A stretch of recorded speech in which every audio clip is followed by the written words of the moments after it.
کعبہ کے در لگے تیرگی میں روی،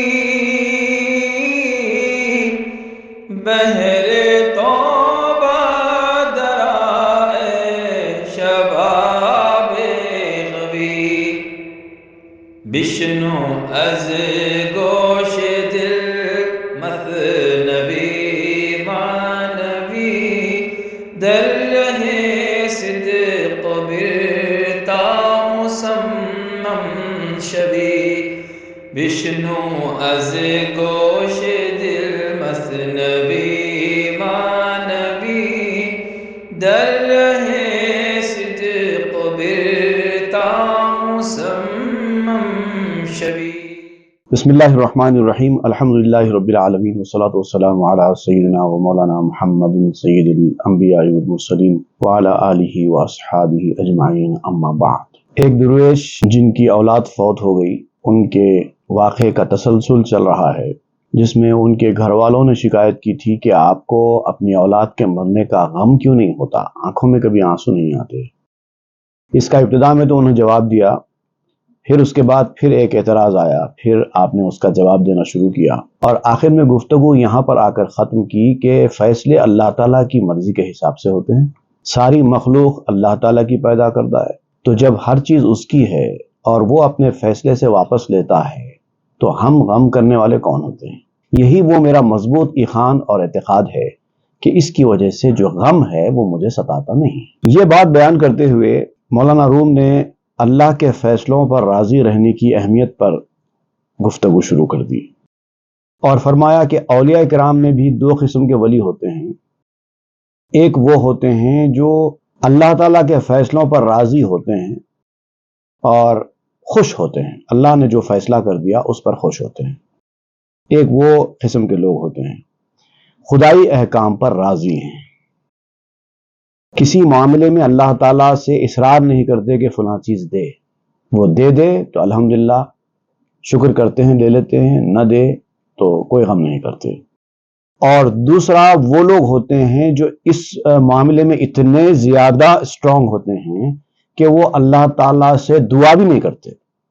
وہ کہتے ہیں کہ جو کرنا ہے اللہ تعالیٰ اپنی مرضی سے کرے گا، ہم دعا کرنے والے کون ہوتے ہیں، ہم اللہ تعالیٰ کے نظام میں مداخلت کرنے والے کون ہوتے ہیں۔ اللہ اگر بہتر سمجھے گا تو دے گا، نہیں بہتر سمجھے گا تو نہیں دے گا۔ اس کی تقدیر میں ہم مداخلت کر کے اس کو کوئی چیز دینے کے لیے کیوں کہیں یا اپنا فیصلہ بدلنے کے لیے کیوں کہیں، اس طرح سے۔ لیکن آپ دیکھیں گے چونکہ احادیث میں دعا کرنے کا حکم دیا گیا ہے، دعا کو عبادت قرار دیا گیا ہے، اب ترک دعا نہیں کر سکتے، تو ان کا یہ جو موقف ہے کہ وہ دعا نہیں کرتے، وہ کس طریقے کا ہے، کہاں تک جاتا ہے، کہاں تک شرعی اعتبار سے درست ہے، اس کے بارے میں آپ تفصیل کے ساتھ آج بیان کریں گے۔ اس سے پہلے کہ آگے ہم اس موضوع کو پڑھیں اور جو کچھ مولانا روم بیان کر رہے ہیں اس کے بارے میں سنیں، میں آپ کو اختصار کے ساتھ یہ بتا دیتا ہوں کہ اللہ تعالیٰ کی رضا پر، اس کے فیصلوں پر راضی ہونا دراصل محبت کے ثمرات میں سے ایک ثمرہ ہوتا ہے۔ جب تک محبت نہیں پیدا ہوتی، راضی برضا ہونے کا جو عنصر ہے وہ انسان کو حاصل نہیں ہو سکتا، اور یہ مقربین بارگاہ الہی کے مقامات میں سے ہے۔ ہر کسی کو یہ مقام اور یہ درجہ حاصل نہیں ہوتا۔ سلسلہ قادریہ میں اس منزل کو بڑی اہمیت دی جاتی ہے، حالانکہ سلوک کے جو 10 منازل بیان کیے گئے ہیں اس میں سے ایک منزل یہ بھی ہے، رضا حق پر راضی رہنا۔ اب اس میں سے بھی بعض سلاسل میں، بعض شیوخ سلسلہ کے پاس ایک ایک منزل کو بہت زیادہ ہی اہمیت دی جاتی ہے، اور قادریہ سلسلے میں ساری منزلوں میں سے اس منزل کو بہت زیادہ اہمیت حاصل ہے، کیونکہ اللہ تعالیٰ نے بھی اس کا اشارہ دیتے ہوئے سورہ التوبہ میں آیت نمبر 72 میں فرمایا، وَمَسَاكِنَ طِيِّبَةً فِي جَنَّاتِ عَدْنٍ، یعنی جنتیوں کا ذکر کرتے ہوئے ان کو بڑے اچھے مکانات دیے جائیں گے جنت عدن میں ان کے اعمال کے صلے کے طور پر۔ لیکن اس کے ساتھ فرمایا وَرِضْوَانٌ مِّنَ اللَّهِ اکبر، اللہ تعالیٰ کی جو خوشنودی ان کو حاصل ہوگی وہ سب سے بڑی نعمت ہوگی ان کے لیے۔ جنات اور نہر، محل، حور، غلمان، یہ ساری نعمتیں اللہ تعالیٰ کی رضامندی کی نعمت کے سامنے کچھ بھی نہیں ہے، سب سے بڑی نعمت وہ ہوگی۔ تو اللہ تعالیٰ ان کو ہی یہ نعمت دیتا ہے جو دنیا میں اللہ تعالیٰ کو راضی کرنے کی کوشش میں لگ جاتے ہیں۔ اسی لیے سلسلہ قادریہ میں اس چیز کو بڑی اہمیت دی جاتی ہے کہ اللہ کے فیصلوں پر راضی ہو جاؤ۔ ایک حدیث شریف ابو منصور بیان کرتے ہیں، حضرت علی رضی اللہ تعالیٰ عنہ کرم اللہ وجہہ سے روایت ہے کہ حضور صلی اللہ علیہ وسلم نے ارشاد فرمایا، من رضی بالقلیل من الرزق رضی اللہ تعالیٰ منہ بالقلیل من العمل۔ جو شخص اللہ تعالیٰ سے اس کی دی ہوئی تھوڑی سی روٹی یعنی تھوڑے سے رزق پر راضی ہو جائے، اگر اللہ تعالیٰ نے دنیا میں اس کو روزی روٹی بہت کم مقدار میں دی لیکن اس کے بعد بھی وہ اس پر راضی ہو جائے، تو اللہ تعالیٰ بھی اس بندے سے تھوڑے سے عمل کے اوپر راضی ہو جاتا ہے۔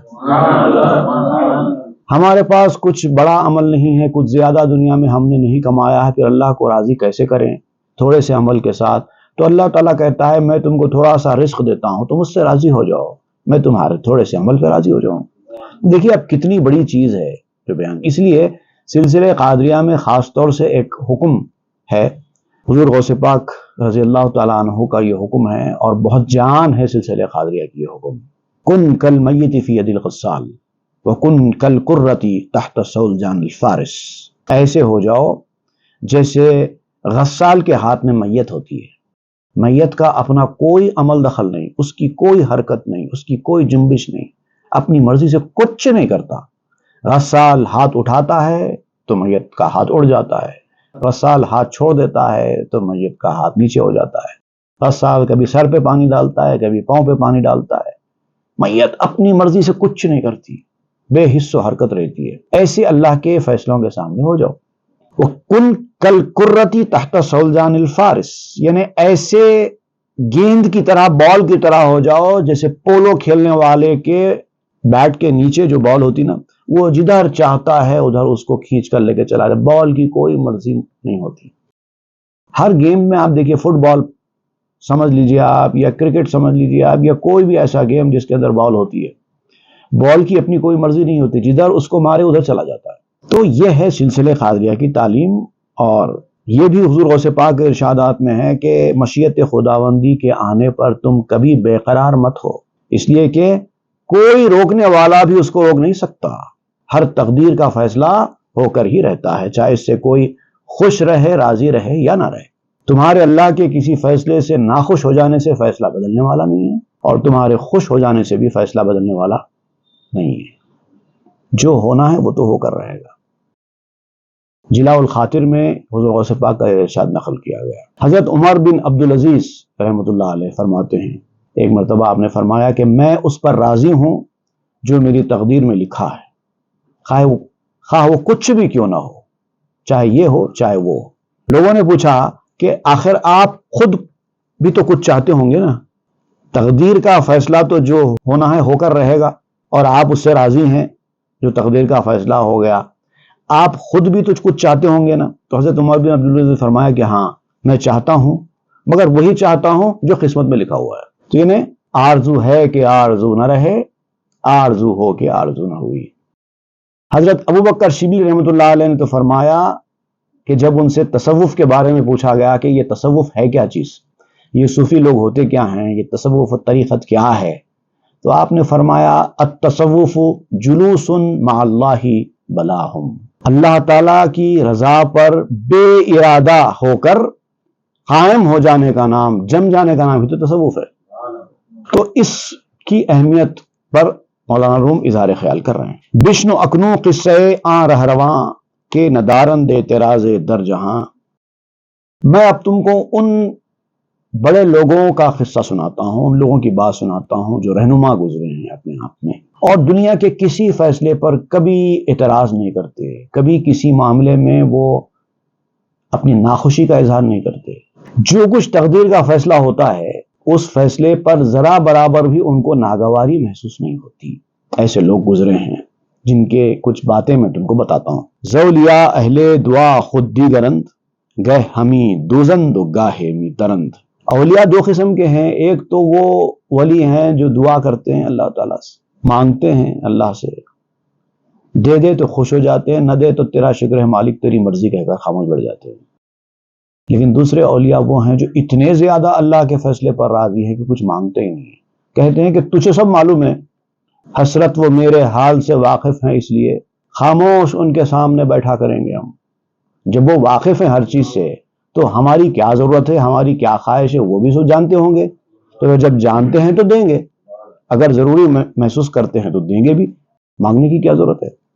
قوم دیگر می شناسم زولیا کہ دہاشاں بس تباشد از دعا، اور میں اولیاء میں سے دوسری قوم کو بھی جانتا ہوں جن کا منہ دعا سے ہمیشہ کے لیے بند ہی رہتا ہے، وہ دعا کرتے ہی نہیں۔ از رضا کے ہست رامے آکرام جستن دفع قضا شاں شد حرام، اللہ کی رضا پر راضی رہنا پوری زندگی ان بھلے لوگوں کا معمول ہے، عادت بنا لی ہے انہوں نے، اپنے آپ کو ایسا بنا لیا ہے کہ ان کو عادت ہو گئی ہے، جو ہو رہا ہے اچھا ہو رہا ہے، اور حقیقت میں جو ہوتا ہے اچھا ہوتا بھی ہے۔ جیسے کہ ایک حکایت بیان کی جاتی ہے کہ ایک شخص جنگل میں رہا کرتا تھا، جنگلی جانور آس پاس بستے تھے اور ایک چھوٹی سی بستی تھی، وہاں پر کچھ گھر تھے، ان گھروں میں اس شخص کا بھی گھر تھا جو اپنے گھر میں رہتا تھا، اور اس کی ایک عادت تھی، ہر بات میں یہی کہتا تھا کہ بہتری اسی میں ہے، جو کچھ ہوا اس کے سامنے جب اطلاع دیجیے کہ ایسا ہوا ہے ایسا ہوا ہے، تو جو بھی سنتا کہتا بہتری اسی میں، جو اچھا ہوا ہے اسی میں بہتری ہے۔ تو اس شخص کے پاس گھر میں ایک کتا تھا جو اس کے گھر کی نگہداشت کرنے کے لیے، حفاظت کرنے کے لیے اس نے رکھا تھا، کیونکہ جنگل میں گھر ہے تو چور ڈاکوؤں سے بچانے کے لیے کتا رکھوالی کے لیے رکھ لیتے ہیں، اور ایک گدھا اس نے رکھا تھا، وہ تو سواری وغیرہ سامان وغیرہ لانے کے لیے، جیسا ہمارے پاس سواری ہوتی ہے بائک وغیرہ لوگ رکھ لیتے ہیں، ویسا وہ اس دور میں گدھوں کا طریقہ کار تھا، گدھوں پر سامان ڈال کر لانے لے جانے کے لیے استعمال کرتے تھے۔ اور ایک مرغ تھا جو اس نے صبح نیند سے اٹھنے کے لیے، کیونکہ مرغ صبح کے وقت پہ بانگ دیتے ہیں، تو گویا کہ ایک الارم کے طور پہ کتا اس نے رکھا تھا ایک گیٹ کیپر کے طور پہ، گدھا اس نے رکھا تھا ایک بائک یا سواری کے طور پہ، اور مرغ اس نے رکھا تھا بانگ دینے کے لیے ایک الارم کلاک کے طور پہ۔ تین کام کے لیے وہ تین چیزوں کو اس نے رکھا ہوا تھا۔ ایک دن اچانک کتا اس کے مرغ کے اوپر حملہ کر بیٹھا، اسی کا کتا اسی کے مرغ کے اوپر حملہ کر بیٹھا اور اس سے مرغ کی جان چلی گئی، مر گیا مرغ۔ لوگوں نے آ کر کہا کہ آپ کے کتے نے آپ کے مرغے کو مار دیا ہے، تو اس شخص نے کہا بہتر اسی میں۔ اب وہ گھر والوں کو بہت بات ناگوار گزری، بیوی بچے بولنے لگے کیا ہو گیا، یہ اتنا اچھا مرغا تھا جو صبح ہم کو جگاتا تھا اور وہ مر گیا، تو افسوس کرنے کے بجائے والد جو ہے بہتر اسی میں کہہ رہے ہیں۔ اس کے بعد چند دن گزرے تھے کہ کسی وجہ سے وہ کتا بیمار پڑا اور بیماری کی حالت میں مر گیا۔ اب کتا بھی مر گیا، جب اطلاع آئی کہ آپ کا کتا مر چکا ہے تو اس نے کہا کہ بہتر اسی میں۔ اب گھر والوں کو اور غصہ بڑھ گیا کہ یہ کیا ہو رہا ہے۔ اس کے بعد پھر جنگل سے ایک بھیڑیا آیا 2 دن کے بعد، آ کر گدھے کے اوپر اس نے حملہ کیا اور گدھا بھی مر گیا۔ اب یہ تینوں جانور جو اس نے پال رکھے تھے سب کے سب مر گئے۔ جب اس کو اطلاع ملی اس نے وہی کہا بہتر اسی میں۔ اب بیوی بچوں کو بہت زیادہ غصہ آ گیا اب تو کہ یہ کیا تماشا ہے، ہر چیز میں بہتری اسی میں کہہ رہے ہیں، بہت غصہ آیا اور آ کر شکایت کرنے لگے کہ یہ کیا طریقہ ہے آپ کا، اتنے نقصانات ہو رہے ہیں اور آپ ہر چیز میں بہتری اسی میں کہتے چلے جا رہے ہیں۔ تو وہ یہی کہتا تھا نہیں تم کو نہیں پتا بہتری اسی میں۔ خیر یہ معاملہ ختم ہو گیا، چند دن گزر گئے ایسے ہی۔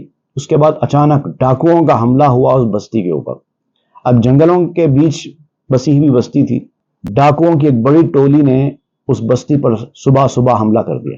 تو اب چونکہ کچھ گھر وہاں پر آباد تھے اور کچھ گھر غیر آباد بھی تھے، تو اب ڈاکوؤں کو کیسے پتا چلے گا کہ کون سے گھر اس میں آباد ہیں کون سے گھر اس میں غیر آباد ہیں۔ تو ڈاکوؤں نے یہ پلان کیا کہ جس گھر میں کتے گدھے اور مرغ ہوں گے تو سمجھیں گے کہ وہاں پر لوگ رہتے بستے ہیں، وہاں پر ہم لوگ حملہ کریں گے، اور جہاں کچھ نہیں ہے سناٹا ہے سمجھ جائیں گے کہ وہ خالی گھر ہے اور وہاں سے نکل جائیں گے۔ اس طرح سے وہ بستی کے اوپر ڈاکوؤں کی ٹولی کا حملہ ہوا اور جتنے گھروں میں لوگ بستے تھے وہاں پر یہ ڈاکو گئے، لوٹے اور سارے مکینوں کو قتل کر ڈالا۔ ان کے گھر میں داخل نہیں ہوئے ڈاکو۔ کیوں داخل نہیں ہوئے؟ نہ ان کے پاس گدھا تھا، نہ ان کے پاس کتا تھا، نہ ان کے پاس مرغ تھا، صرف اس گھر والے بچ گئے، باقی پورے مر گئے۔ جب صبح ہوئی ساری کیفیت کا پتہ چلا تو اس شخص نے بھی بچوں سے کہا میں نہیں کہتا تھا بہتری اسی میں ہے۔ تو انسان غیر ضروری بے صبرا ہوتا ہے ہر کام میں، حالانکہ بہتری اور مصلحت ہوتی ہے، اور اس کا علم صرف اللہ کو ہوتا ہے، انسان کو نہیں ہوتا۔ بلا سوچے سمجھے بے قرار ہونا انسان کی عادت بن جاتی ہے۔ تو آپ کہتے ہیں کہ تصوف میں، طریقت میں ایسا مناسب نہیں ہوتا۔ از رضا کے ہست رام آکرام جستنے دفع خزاں شاہ شد حرام۔ یہ جو بھلے لوگ ہوتے ہیں، جو اتنا زیادہ اللہ تعالیٰ کے فیصلوں پر راضی ہو جاتے ہیں، ان کی زندگیوں کا ایک معمول بن جاتا ہے یہ راضی رہنا، خوش رہنا، اور وہ اللہ کے فیصلوں کو، تقدیر کے فیصلوں کو کسی بھی اعتبار سے روکنے کو اپنے اوپر حرام سمجھتے ہیں۔ تو اس قدر زیادہ سخت ہوتے ہیں کہ وہ کہتے ہیں کہ اگر ہم دعا کریں اور ہمارے دعا کرنے کی وجہ سے اللہ تعالیٰ اپنا فیصلہ بدلے تو اس میں ہم کہیں مورد کتاب نہ ہو جائیں، اس لیے وہ دعا کرنے سے بھی ڈرتے ہیں۔ در قضا ذوق ہمی بینند خاص کفر شاں آیت طلب کردن خلاص۔ وہ اتنا مزہ محسوس کرتے ہیں اللہ تعالیٰ کے فیصلوں میں کہ اس تکلیفوں سے جو قسمت میں ان کو لکھی ہوئی ہوتی ہے، اس تکلیفوں سے اپنے آپ کو نکالنا بھی ان کو کفر محسوس ہوتا ہے۔ اللہ نے تکلیف دے دی، بیماری دے دی، وہ کہتے ہیں کس نے دی؟ میرے اللہ نے دی تو دینے دو، میں اسے نکلنا بھی نہیں چاہتا۔ اللہ دے اور میں نہ اس میں سے نکل جانے کی خواہش رکھوں، یہ کیسے ہوتا ہے؟ یہ محبت کے اس درجے پر وہ لوگ ہوتے ہیں کہ وہ کفر محسوس کرتے ہیں اس سے نکل جانے، خوش ہوتے ہیں ہر فیصلے پر۔ حضرت خواجہ محبوب اللہ قدس اللہ سرہ العزیز کا شعر ہے، تیغ سر پر جو لگی ہو گئی سر پیچ مجھے۔ سر پیچ ایک پھولوں کا ایک گہنا ہوتا ہے جو سر پہ باندھتے ہیں۔ آپ کہتے ہیں کہ میرے سر پہ اگر کوئی تیغ لگی، کوئی چھرا یا کوئی چاقو لگ گیا اور زخم آ گیا تو میں ایسا سمجھتا ہوں کہ میرے سر پہ کسی نے سر پیچ باندھ دیا ہے۔ تیغ سر پر جو لگی ہو گئی سر پیچ مجھے، وار آیا جو گلے پر اسے مالا سمجھا۔ حسن زنے بردلے ایشاں کشود کہ نہ پوشند از ازا جامہ کبود۔ اللہ تعالیٰ کے معاملے میں ان کا حسن زن، اچھا خیال، اچھا گمان اتنا اسٹرانگ ہوتا ہے کہ اللہ جو کرتا ہے اچھا کرتا ہے۔ اسٹرانگ ہوتے ہیں اس معاملے میں اتنے زیادہ کہ وہ غم آ جائے تو غم میں کالا کپڑا بھی نہیں پہنتے۔ غم کے اظہار کے لیے لوگ کالے کپڑے پہن لیتے نا، وہ لوگ نہیں پہنتے۔ کتنا بھی بڑا غم آئے افسوس کرتے ہی نہیں، بلیک ڈے مناتے ہی نہیں، ان کی زندگی میں بلیک ڈے ہوتا ہی نہیں۔ ہرچہ آیت پیش ایشاں خوش بود آب حیواں گرد دار آتش بود۔ جو کچھ ان کو زندگی میں پیش آتا ہے، اچھا برا کچھ بھی، سب ان کو اچھا لگتا ہے۔ اگر آگ آئے تو وہ آب حیات سمجھ کے آگ کو لگے۔ ظاہر بات ہے ہر انسان اس مرتبے پر نہیں پہنچ سکتا، لیکن مولانا روم اس خاص طبقے کی بات کر رہے ہیں۔ اولیاء میں بھی بڑا ممتاز طبقہ ہوتا ہے جو اس درجے پر فائز ہوتا ہے۔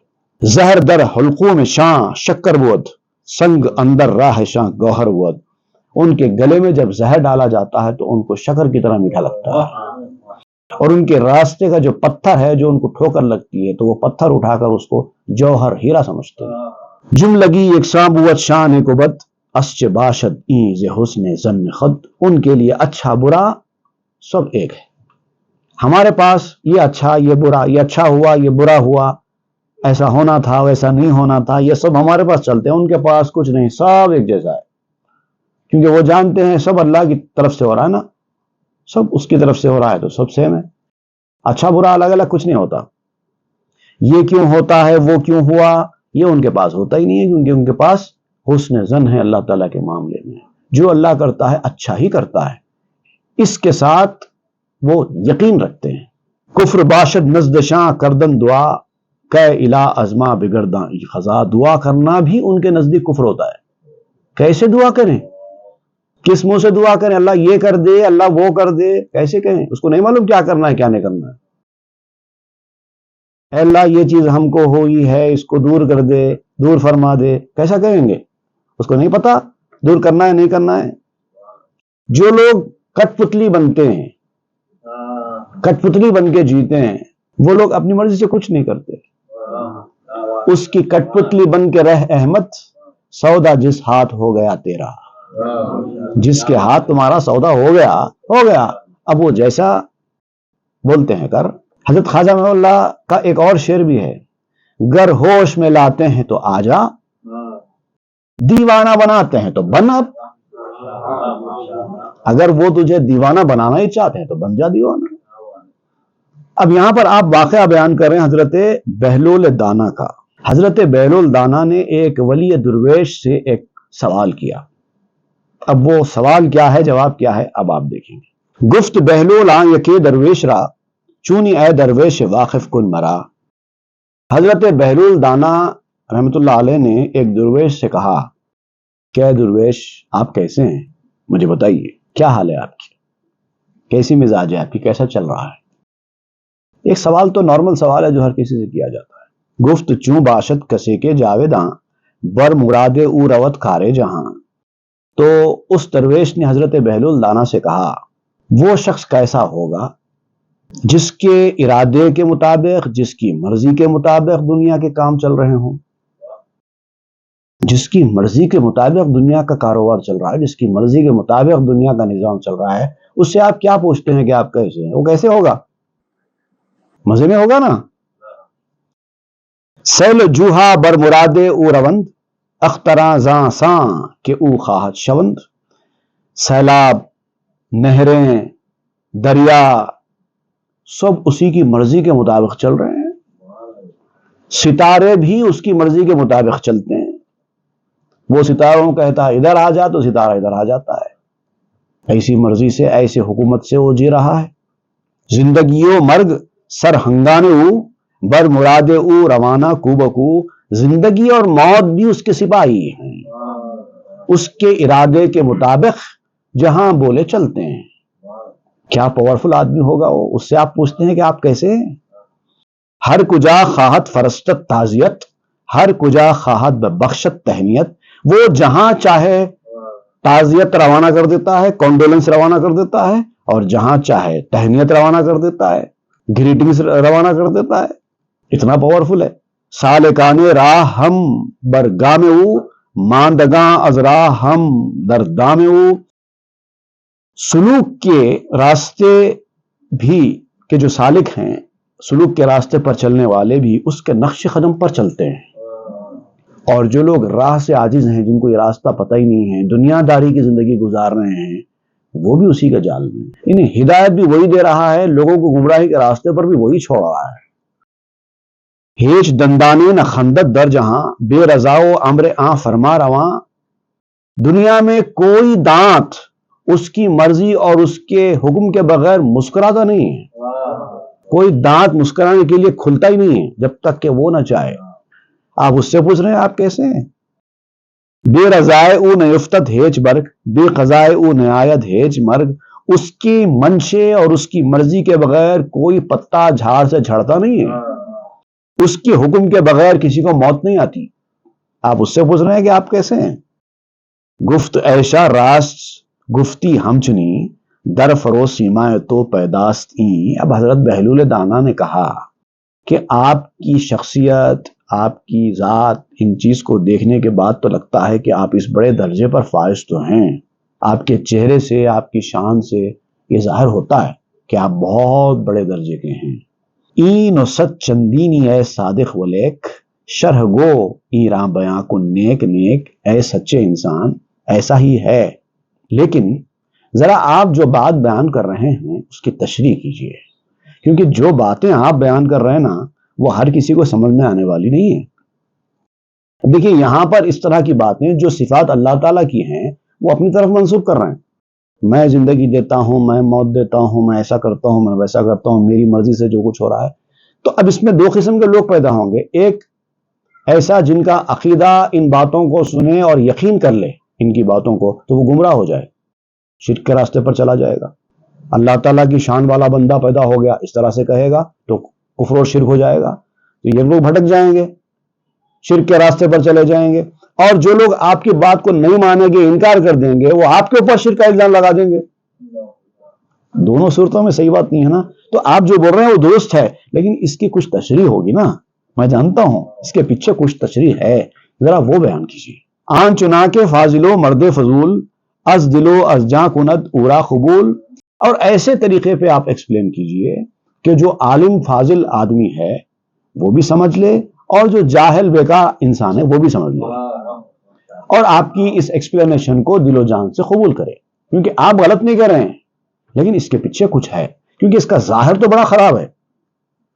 آپ کے جو جملے ہیں اس کا ظاہر تو شرک کی طرف جا رہا ہے، لیکن ہم جانتے ہیں کہ اتنا بڑا گناہ تو آپ نہیں کر سکتے جو شرک کے راستے پر جائے، اس کے پیچھے کچھ نہ کچھ تو ہے. آن چنانا شرح کن اندر کلام کے ازاں ہم بہر یابد اخل عام. اب آپ ایکسپلین کرتے ہوئے کچھ اس انداز سے اس کی شرح کیجئے کہ عام انسان، عام ذہن بھی جو زیادہ ڈیپ میں نہیں جاتا وہ بھی اس بات کو اچھی طرح سمجھ سکے. ناطق کامل چخاں باشے بود برسر خانش زہر آشے بود. جو کامل بات کرنے والا ہوتا نا، پرفیکٹ اسپیکر جو ہوتا ہے، وہ جب بات کرتا ہے، وہ جب اپنی گفتگو کا دسترخوان بچھاتا ہے تو اس کے دستر کے اوپر ہر قسم کا کھانا ہوتا ہے، ہر ایک کے لیے ہوتا ہے، اور جس کو جو پسند ہے وہ اپنی پسند کا کھانا ڈال لیتا ہے. ہر آدمی کو ہر چیز پسند نہیں ہوتی، کسی کو کچھ پسند ہے، کسی کو کچھ پسند ہے. ایک آدمی ایک چیز کا بڑا شوقین ہے کھانے کے لیے، وہی چیز کسی دوسرے آدمی کو ایک دم ناپسند ہوتی ہے. لیکن جو بڑا آدمی ہوتا ہے نا، جب اپنی گفتگو کرتا ہے تو اس کے سامنے بیٹھے والے، سننے والے جو لوگ ہوتے ہیں مختلف قسم کے، مختلف ذہن کے ہوتے ہیں. اگر علمیت کی بات کریں گے تو جاہل کو سمجھ میں نہیں آئے گی، اگر جاہلوں کی سی بات کریں گے تو علم والا بیزار ہو جائے گا، ایسا ہوتا نا. تو جو عقل مند انسان ہوتا ہے نا، ناطق کامل بولتے اس کو، جب بولتا ہے تو ایسی باتیں کرتا ہے جو ہر کسی کو کچھ نہ کچھ درجے میں سمجھ میں آ جائے. تو آپ بھی کچھ ایسی بات کیجئے. تان مانت ہیچ مہماں بے نوا ہر کسے یابد غذائے خود جدا. تاکہ کوئی بھی مہمان بھوکا نہ جائے. جب آپ کے گفتگو کے دستر پر کوئی آئے تو کچھ لوگ اچھا پیٹ بھر کر کھا کے جا رہے ہیں اور کچھ لوگ بھوکے جا رہے ہیں، ایسا نہ ہو. کوئی مہمان بھی بھوکا نہ جائے، ہر شخص اپنی اپنی علیحدہ علیحدہ اس کی من پسند غذا حاصل کر لے. ہم چو قرآن کو بے معنی ہفت توست خاص راو عام را مطعم درست. جیسا کہ قرآن مجید ہے، قرآن مجید ایک ایک آیت میں اپنے ایسے ایسے معنی رکھتا ہے کہ کچھ اس کے ظاہری معنی، کچھ اس کے باطنی معنی، ہر آیت کے ساتھ ساتھ معنی ہیں. اور جو ڈیپ میں نہیں جا سکتا وہ اوپری معنی حاصل کر لیتا ہے، اسی کے مطابق اپنی زندگی گزار لیتا ہے. جس کو اللہ تعالیٰ نے ذہنی اعتبار سے بہت زیادہ براڈ بنایا ہے وہ لوگ اس کی گہرائی میں بھی جاتے ہیں. تو ہر کسی کو اس کے حصے کے مطابق ملتا ہے نا. تو ویسی جو ہے ہر خاص اور عام کو غذا فراہم کرتے ہوئے ایسی گفتگو کیجیے کہ آپ کی یہ بات سب کو سمجھ میں آئے. گفت ای بارے یقی شد پیش عام کہ جہاں در امر یزدان است رام. مجھے تو ان سب باتوں کا یقین ہے کیونکہ میں جانتا ہوں کہ آپ ایسی شرکیہ کلمات تو منہ سے نہیں نکالتے. یقیناً اس کے پیچھے کوئی نہ کوئی راز ہے جو آپ بول رہے ہیں. میں کیا ساری دنیا یہ بات جانتے ہیں کہ یہ ساری دنیا اللہ تعالیٰ کے حکم پر چلتی ہے. اللہ تعالیٰ اصلی فرما روا ہے، سب پر اسی کا حکم چلتا ہے. پوری دنیا اسی کے منشے اور مرضی کے مطابق چلتی ہے. ہیچ برگے در نیفتد از درخت بے قضا و حکم آ سلطان تخت. وہ عرش والا جو ہے سلطان جو ہے نا، اس کی حکم کے بغیر، اس کی مرضی کے بغیر کوئی پتا بھی درخت سے نہیں گرتا. حکم پروردگار کل کے بغیر کوئی پتا بھی ہل نہیں سکتا. یہ سب جانتے ہیں اور آپ ایسی بات کو اپنی طرف منسوب کر رہے ہیں. اسی لیے سوال پیدا ہو رہا ہے کہ کیا ہے. از دہاں لقمہ نشد سوئے گلو تا نگوید لقمہ را حق کد خلو. کوئی نوالا بھی منہ میں سے حلق میں نہیں جاتا جب تک کہ اللہ تعالیٰ کا حکم جاری نہ ہو. اے نوالے اندر اتر جا، تبھی وہ اترے گا، تب تک نہیں اتر سکتا. انسان جب کھانا کھاتا ہے تو جیسے ہی نوالا اس کے منہ میں جاتا ہے، بلکہ نوالا منہ میں جانے سے پہلے ہی ابھی نوالا اس کے منہ کے قریب تک بھی نہیں پہنچتا ہے، منہ سے لعاب نکلنا شروع ہو جاتا ہے. ظاہر بات ہے یہ کون نکالتا ہے لعاب؟ ہمیشہ تو لعاب نہیں نکلتا رہتا ہے، خاص کھانے کے وقت پہ نکلتا ہے. تو اللہ کے حکم سے نکل رہا ہے نا، وہی لعاب اس لقمے کو اندر پہنچانے کا کام کرتا ہے. اگر وہ لعاب ہی نہ نکلے تو آپ نوالا منہ سے حلق تک نہیں لے کے جا سکتے. پھنس جائے گا۔ میل و رغبت کا زمام آدمیست، جنبش آرام امر آغنیست۔ کسی بھی چیز کی طرف جو انسان کا میلان ہے، اس کی جو رغبت ہے، اس کا جو انکلینیشن ہے، یہ سب اللہ کی طرف سے ہوتی ہے۔ انسان ایک چیز کی طرف دوڑتا ہے، جاتا ہے، تو وہ یہ سمجھتا ہے کہ میں اپنی خواہش سے ادھر آگے بڑھ رہا ہوں، نہیں، وہ بھی اللہ تعالیٰ نے دی ہے، اسی لیے تو بڑھتا ہے، نہیں تو نہیں بڑھتا ہے۔ ایک ہی چیز کے وقت انسان کھانے کے لیے دوڑتا ہے، جب بھوک لگتی ہے تو کھانے کے لیے جانوروں کی طرح دوڑتا ہے، اپنی عزت کا بھی خیال نہیں کرتا۔ پڑھے لکھے امیر گھرانے کے باعزت لوگ دروازے پر جا کر بھکاریوں کی طرح کھڑے ہو جاتے ہیں، کھانے کو بلاؤ، کھانے کو بلاؤ۔ ایسا ہوتا ہے نا، آپ بھی دیکھتے ہیں، دعوتوں میں دیکھتے ہیں نا۔ لیکن یہی جب انسان کو کھانا کھلا کر پیٹ بھر دیا جائے، اس کے بعد ان کو بڑی سے بڑی غذا بھی دی جائے، وہ کوئی رغبت نہیں رکھتے، انہیں کو رغبت نہیں ہوتی، کیونکہ اب پیٹ بھر چکا ہے۔ اب اللہ تعالیٰ نے جو رغبت رکھی ہے وہ ختم ہو گئی ہے۔ تو یہ سب کھیل رغبت کا ہے، اٹریکشن کا ہے۔ در زمیہاں واسماہاں ذرے، پر نہ جنبانت نہ گردت پر رہے، جز بے فرمان قدیم نافذش، شرح نتواں کرد جلدی نیست خش۔ کوئی ذرہ بھی، کوئی پارٹیکل بھی زمین میں اور آسمانوں میں، کوئی تنکا بھی حرکت نہیں کرتا اس وقت تک جب تک کہ حکم ازلی نہ آ جائے، اللہ تعالیٰ کا جاری کردہ حکم نہ آ جائے۔ اور وہ حکم ایسی چیز ہے جس کی شرح نہیں ہو سکتی، نو ایکسپلینیشن از پاسبل۔ اور اس معاملے میں زیادہ کچھ جانکاری حاصل کرنے کی ہمت کرنا بھی اچھا نہیں ہے۔ جتنا بتایا گیا ہے اتنا سن لو، مان لو، کافی ہے۔ کشمرو برگے درختاں را تمام، بے نہایت کیشوت در نطق رام۔ درختوں کے سب پتوں کو کون گن سکتا ہے؟ نہیں گن سکتا نا۔ تو جب آپ کو دکھائی دینے والے پتے نہیں گن سکتے تو نہ دکھائی دینے والی چیزوں کا کیا اندازہ ہو سکتا ہے؟ اور وہ لامحدود ہے، خدا اور خدا کے فیصلے اور اس کی ساری چیزیں جو ہے نا وہ سب لامحدود ہیں، اور دنیا میں جو کچھ ہے سب محدود ہے، لمیٹڈ ہے۔ تو جو لامحدود ہے وہ ہماری گفتگو کے تابع کہاں سے ہو سکتی ہے؟ ہماری گفتگو تو محدود ہے۔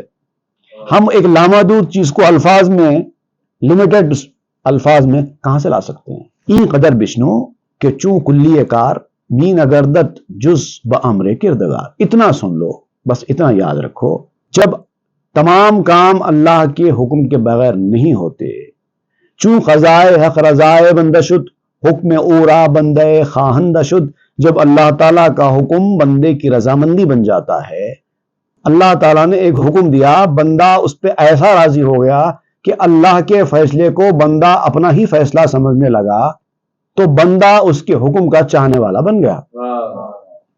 مثال کے طور پر سورج مشرق سے نکلتا ہے، اللہ کا حکم ہے سورج کو کہ مشرق سے نکلنا، مغرب میں ڈوبنا۔ اب اگر کوئی بندہ اللہ کے فیصلے کو ہی اپنی پسندیدہ چیز بنا لے، اپنا پسندیدہ فیصلہ بنا لے، تو اس کا مطلب ہوگا وہ بھی یہ چاہتا ہے کہ مشرق سے سورج نکلے۔ اللہ تعالیٰ نے یہ چاہا کہ مشرق سے سورج نکلے تو مشرق سے سورج نکلتا ہے۔ بندہ بھی اگر اللہ کے چاہنے کی وجہ سے یہی چاہے کہ مشرق سے سورج نکلے، تو اس کا مطلب میں جو چاہتا ہوں وہی ہو رہا ہے۔ یہی ہوا نا؟ اسی لیے تو انہوں نے کہا کہ میں جو چاہتا ہوں وہی ہوتا ہے، میری مرضی کے بغیر پتا نہیں جھڑتا جھاڑ کا۔ مطلب اللہ کی رضا خوشنودی کو انہوں نے اتنا زیادہ اندر اتار لیا ہے کہ اب اللہ جو چاہتا ہے وہ کہتے ہیں کہ میں بھی وہی چاہتا ہوں، تو میں جو چاہ رہا ہوں وہی ہو رہا ہے۔ بے تکلف نہ پے مزد و ثواب، بلکہ طبع او براں شد مستطاب۔ اور یہ جو اللہ کے فیصلوں کو ایسا قبول کر لینا کہ اللہ کے حکم کو اپنا حکم بنا لینا، اللہ کی خوشی کو اپنی خوشی بنا لینا، یہ صرف کوئی ثواب کے لیے یا جنت لینے کے لیے یا اس کا بدلہ لینے کے لیے نہیں ہے، بلکہ طبیعت ہی ویسی بنا لی ہے، مزاج ہی ویسا بنا لیا ہے۔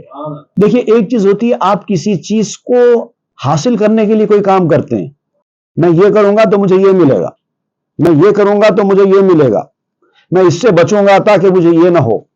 یہ ہوتا نا ابتدائی میں مرحلے میں ایسا ہوتا ہے، لیکن بعد میں جب آپ کسی چیز کے ایڈکٹ ہو جاتے ہیں، اس کے بعد اب آپ یہ نہیں دیکھتے یہ کروں گا تو یہ ہوگا، یہ نہیں کروں گا تو اس سے بچوں گا، عادت ہو گئی۔ اب نقصان بھی ہوگا تو عادت کا کام کریں گے کیونکہ عادت ہو گئی، مجبور ہے. یہ ہے ایڈکشن. تو ایسے بندوں کو اللہ تعالیٰ کی رضا پر راضی ہونے کا ایڈکشن ہو جاتا ہے تو ان کی طبیعت ہی ویسی بن جاتی ہے. زندگی خود نخواہت بہر خود بلکہ خواہت اسپے حکم احد. وہ اپنی زندگی کو بھی اپنے لیے نہیں چاہتے بلکہ وہ بھی اللہ تعالیٰ کے حکم کی وجہ سے چاہتے ہیں. دنیا میں زندہ رہنا چاہتے ہیں تو اپنے لیے نہیں چاہتے بلکہ اللہ تعالیٰ نے ان کو دنیا میں زندہ رہنے کے لیے کہا، اس لیے رہ رہے ہیں. اللہ تعالیٰ کی مرضی ہے کہ وہ کھانا کھائیں اس لیے کھا رہے ہیں. اللہ کی مرضی ہے کہ وہ پانی پیئیں اس لیے پی رہے ہیں تو وہ بھی نہ پیتے. تو زندگی کو ہی وہ اللہ تعالیٰ کی خاطر جی رہے ہیں. ہر کجا امر قدم را مسلکیست زندگی و مردگی پیشش یکیست. جہاں کہیں وہ فیصلہ آ جاتا ہے شم قدم کا اللہ کی ذات کا، وہی ان کا مسلک بن جاتا ہے، وہی ان کا مذہب بن جاتا ہے، وہی ان کا مشرب بن جاتا ہے. ان کا مذہب، ان کا دین، ان کا راستہ سب وہی ہے. اور ایسے لوگوں کے سامنے زندگی موت دونوں ایک ہو جاتی ہیں. کہا جو مرنے کو مر گئے ہم، کہا جو جینے کو جی اٹھے ہم. اب اور کیا چاہتا ہے ظالم، تیرے اشاروں پہ تو چل رہے ہیں. یہاں پر ظالم سے مراد محبت میں بولا جانے والا کلمہ ہے، ظلم کی طرف نہیں ہے. یہ شاعری میں بعض الفاظ ایسے ہوتے ہیں اس کے لغوی معنوں کی اہمیت نہیں ہوتی. ظالم سے مراد ظلم کرنے والا نہیں ہے. ظالم سے مراد جب کسی محبوب کو بہت محبت سے پکارتے ہیں، کہاں جا رہا ہے ظالم، تو مطلب یہ نہیں ہے کہ آپ اس کو ظالم سمجھ رہے ہیں بلکہ وہ ایک محبت کا انداز ہے بولنے. بحر یزدامی زید نئے بحر گنج، بحر یزدامی مرد نز خوف و رنج. وہ خدا کے لیے جیتا ہے، اپنے خزانے کے لیے نہیں جیتا، اپنے کمانے کے لیے نہیں جیتا. وہ خدا کی وجہ سے مرتا ہے، اس کے لیے مرتا ہے. نہ کوئی ڈر سے مرتا ہے، نہ کسی تکلیف سے مرتا ہے، نہ کسی چاقو سے مرتا ہے، نہ کسی زہر سے مرتا ہے. ہست ایمانش برائے خواہ او نئے برائے جنت و اشجار و جو. اس کا ایمان اللہ تعالیٰ کی رضامندی کے لیے ہی ہے. ایمان بھی اگر وہ اپنے اندر رکھتا ہے تو وہ بھی اللہ کی رضا خوشنودی کے لیے رکھتا ہے، نہ کہ جنت کے لیے، نہ دوزخ سے بچنے کے لیے. یعنی جنت اور دوزخ بھی ہٹ گئی، اب نہ جنت کی خواہش نہ دوزخ کا ڈر، صرف اس کے لیے. یہ ہے کامل اخلاص.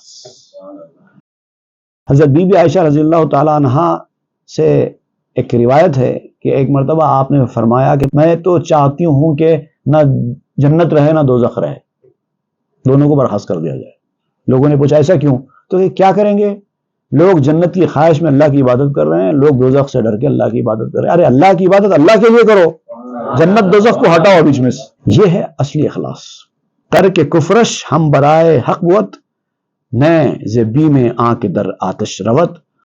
ان کا کفر چھوڑنا بھی اللہ کے لیے ہے، ان کا ایمان لانا بھی اللہ کے لیے ہے، ان کا کفر چھوڑنا بھی اللہ کے لیے ہے. جہنم سے ڈر کے نہیں ہے، کیونکہ وہ تو اتنے راضی برضا ہیں کہ اگر ان کو کہہ دیا جائے کہ اللہ کی خوشنودی یہ ہے کہ تم جہنم میں جاؤ تو وہاں بھی جانے تیار ہو جائیں. اتنے زیادہ راضی برضا ہوتے ہیں وہ لوگ جہنم سے کیا ڈریں. ان چنی آمد سے اسلاں خوئے او بے ریاضت نئے بے جستو جوئے او. یہ عادت جو ہے نا ان کے اندر جو آ گئی ہے ایڈکشن بن کر، یہ ان کی اصل کی وجہ سے ہے. روٹ، ان کی سرشت.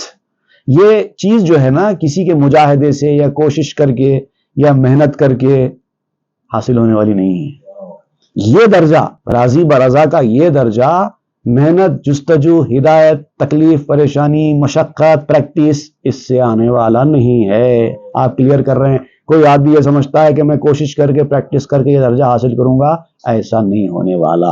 یہ لیول پہ آدمی اسی وقت پہنچتا ہے جبکہ یہ چیز اس کی نسل میں ہو، اندر اتری ہوئی، اس کی اصل میں ہو، اس کی نسل میں ہو. آنگہاں خندق کے او بیند رضا ہم چو حلوہ و شکر اورا خزار. وہ ہنستا بھی اس وقت ہے جبکہ وہ مولا کو خوش ہوتا ہوا دیکھتا ہے، اور اللہ کا حکم اس کے لیے حلوے اور شکر کی طرح ہوتا ہے. بندے کش خوئے خلقت ای بود نئے جہاں بر امر و فرمان اشروت. وہ بندہ جس کی عادت اور جس کی خصلت جس کی فطرت، جس کا مزاج یہ ہو، تو کیا ساری دنیا کا کاروبار اس کی مرضی سے نہیں چل رہا ہے؟ اسی کی مرضی سے چل رہا ہے، کیونکہ اس کی مرضی اللہ کی مرضی کے تابع ہے۔ پس چرا لابہ کند او یا دعا کہ بگرداں اے خداوندی خزا۔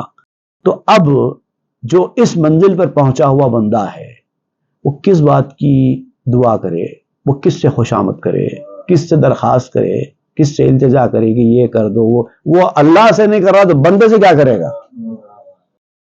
اللہ تعالیٰ کا جو فیصلہ ہے اس کو ایکسپٹ کر رہا ہے۔ اے اللہ یہ فیصلہ بدل دے، دوسرا فیصلہ سنا دے، نہیں بول رہا نا۔ مرگ او مرگ فرزندان او بہر حق پیشش چو حلوہ درگلو۔ اب بتاؤ کہ اس کی موت یا اس کے بچوں کی موت اس کو کیا غمگین کر سکتی ہے؟ یہ موت بھی اس کے لیے حلوے کی طرح ہے۔ نظر فرزنداں برے آں با وفا چون قطائف پیش شیخ بے نوا۔ اس وفادار بندے کے لیے جو اس درجے پر پہنچا ہوا ہو، اولاد کی موت کا غم بالکل ایسا ہی ہے جیسے کسی مفلس بوڑھے کے لیے پھل ہے۔ ایک بوڑھا مفلس جس کے پاس کچھ نہیں ہے، کمزور ہو گیا ہے، اس سے طبیب نے کہا کہ آپ فروٹس کھایا کیجئے، وہ بیچارہ کہاں سے لا کے کھائے گا؟ اگر ایسے میں اس کو کوئی لے کے آ کے گفٹ کرے فروٹس، تو جو اس کی جو حالت ہوگی نا، وہی حالت اس آدمی کی بھی ہے جو وفاداری کے اس درجے پر پہنچا ہوا ہے اور اللہ تعالیٰ اس کی اولاد کو چھین لے۔ پس چرا گوید دعا اللہ مگر در دعا بینت رضائے دادگر۔ تو اب وہ دعا کیوں کرے جب اس کو پتا چل جاتا ہے کہ اللہ کی رضا اسی میں ہے؟ تو وہ اللہ کی رضا جس چیز میں ہے اس کو لوٹانے کی دعا تھوڑی کرے گا۔ اے اللہ مجھے تیری رضا نہیں چاہیے تو اس کو فیصلے کو بدل دے، ایسا تھوڑی کہے گا، نہیں کہہ سکتا۔ آ شفاعت واں دعا نز رحم خود می کند آ بندے صاحب رشد۔ یہ شخص دعا کرتا بھی ہے، ایسا نہیں ہے کہ یہ لوگ ہمیشہ کے لیے ترک دعا ہی کر دیتے ہیں، دعا کرتے ہی نہیں ہیں، ایسا نہیں۔ آپ اس کی وضاحت کر رہے ہیں، کر کے کہہ رہے ہیں کہ یہ لوگ دعا بھی کرتے ہیں، سفارش بھی کرتے ہیں، شفاعت بھی کرتے ہیں اللہ کے حضور میں، لیکن اپنے لیے نہیں کرتے، اپنی خواہش سے نہیں کرتے۔ اللہ کا حکم آتا ہے کہ بندے دعا کر تو کرتے ہیں۔ ہماری خوشنودی اسی میں ہے کہ تو ہمارے سامنے گڑ گڑا کر دعا کر، تب دعا کرتے ہیں۔ دعا بھی کرتے ہیں تو اس کی رضا خوشنودی کے لیے کرتے ہیں۔ انبیاء کرام دنیا میں آئے، اللہ کی رضا جوئی کے لیے زندگی گزاری نا۔ ان کو چاہیے کیا تھا دنیا سے؟ کچھ نہیں چاہیے۔ انہوں نے دعا نہیں کی کیا؟ کی۔ کب کی؟ جب ان کو یہ معلوم ہوا کہ اللہ تعالیٰ کی رضا خوشنودی دعا کرنے میں ہے تو کی۔ اور جو کلمات اللہ کو خوش کرنے والے ہوتے ہیں وہی کلمات استعمال کرتے ہوئے دعا کرتے تھے۔ رحم خدرا او ہما دم سوختست کے چراغ عشق حق افروختست۔ جو عشق کے راستے پر آنے والا ہوتا ہے، جس نے اپنی زندگی میں عشق کا چراغ روشن کیا ہوا ہوتا ہے، وہ اپنے اوپر رحم کو پھونک دیتا ہے۔ محبت اور عشق جس کے اوپر سوار ہو جاتا نا، وہ اپنے بارے میں کبھی بھی نہیں سوچتا، وہ اپنے بارے میں رحم کی خواہش بھی نہیں کرتا۔ یہ عشق نہیں آسان، پر اتنا سمجھ لیجئے ایک آگ کا دریا ہے اور ڈوب کے جانا ہے۔ اسی لیے تو کہا جاتا ہے عاشق رحم کا سزاوار نہیں ہوتا، محبوب بے رحم ہوتا ہے۔ یہ بات سب نہیں سمجھ سکتے۔ دوزخ اوصاف او عشقست او سوخت مر اوصاف خدرا مو بو۔ اس کے اوصاف کو جلا دینے والی چیز کا نام ہے عشق۔ اس کے ذاتی نظریات، ذاتی خیالات، ذاتی کوالٹیز سب کو جلا دیتی ہے عشق کی آگ، وہ جھلس جاتا ہے۔ آتش عشق سرکار بھڑکاؤں میں سب کو جھلساؤں اور خود بھی جل جاؤں۔ ان کا کچھ نہیں رہتا عشق والوں کا، کیونکہ اس نے اپنے اوصاف کو جلا دیا ہوتا ہے۔ میری کوئی خواہش نہیں، میرا کوئی ارمان نہیں، میں کچھ پلان نہیں کرتا، جو ہوتا دیکھا جائے گا کیا ہوتا ہے۔ ہر طریقے این فروقے کے شناخت چون دقوقی کو درین دولت نتاخت۔ لیکن معاملہ کیا ہے کہ ہر سالک، اب جو دوسرے دنیا دار ہیں ان کا تصور بھی نہیں ہے، تذکرہ بھی نہیں ہے یہاں پر، جو دینداری کے راستے پر ہیں، سلوک کا راستہ چل رہے ہیں، ان لوگوں کا ذکر کرتے ہوئے آپ کہتے ہیں کہ وہ ان میں سے بھی ہر سالک اس فرق کو نہیں سمجھ سکتا، اس راستے پر نہیں چل سکتا، جیسا کہ حضرت دخوخی وہ اس دولت میں نہیں دوڑے۔ اتنی بڑی پرسنالٹی تھے حضرت دخوخی، حضرت عبد المنعم دخوخی۔ دراصل ایک دخوخ نام کا ایک شہر ہے جو عراق کے کرکک پروونس میں واقع ہے۔ کرکک نام کا ایک گورنریٹ ہے عراق میں، وہاں کے اندر ایک شہر ہے دخوخ، وہاں کے رہنے والے تھے۔ اس گورنریٹ میں کرد اور ترک یہ دو قوموں کی زیادہ آبادی ہے اور بہت کم تعداد میں عرب لوگ رہتے ہیں۔ وہاں کے یہ بزرگ تھے عبد المنعم دخوخی، بہت بڑی ہستی تھے اپنے وقت کے۔ ان کا واقعات، ان کی باتیں بہت طویل آپ سننے کو ملیں گی، اب ان کا صرف یہاں تذکرہ ہوا ہے، اب آئندہ کے درسوں میں آپ دیکھیں گے ان کا تذکرہ بہت طویل چلے گا، اتنی بڑی ہستی تھے۔ تو آپ کہتے ہیں کہ جیسا کہ دخوخی اس دولت میں نہیں دوڑے، اس مملکت میں نہیں دوڑے، اس ملک میں نہیں دوڑے، اسی طرح سے ہر سالک اس مسئلے کو نہیں سمجھ سکتا۔ حالانکہ دخوخی کوئی چھوٹی موٹی ہستی نہیں تھے، بہت بلند پایا عاشق اور صاحب کرامت خواجہ تھے آپ کہہ رہے ہیں۔ اور ان کی ایک خصوصیت یہ تھی کہ حضرت دخوخی کی کہ وہ کسی ایک مقام پر نہیں ٹھہرتے تھے، ہمیشہ سفر میں رہتے تھے، کبھی ادھر جاتے رہتے، کبھی یہاں رہتے، کبھی وہاں رہتے۔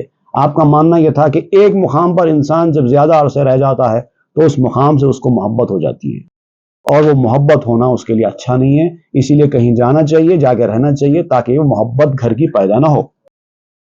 باقی انشاءاللہ ہم آئندہ کے درس میں پڑھیں گے۔ صلی اللہ تعالی علی خیر خلق سیدنا محمد وآلہ وسلم والحمد للہ رب العالمین۔ تاب کے در لگے تیرگی می روی،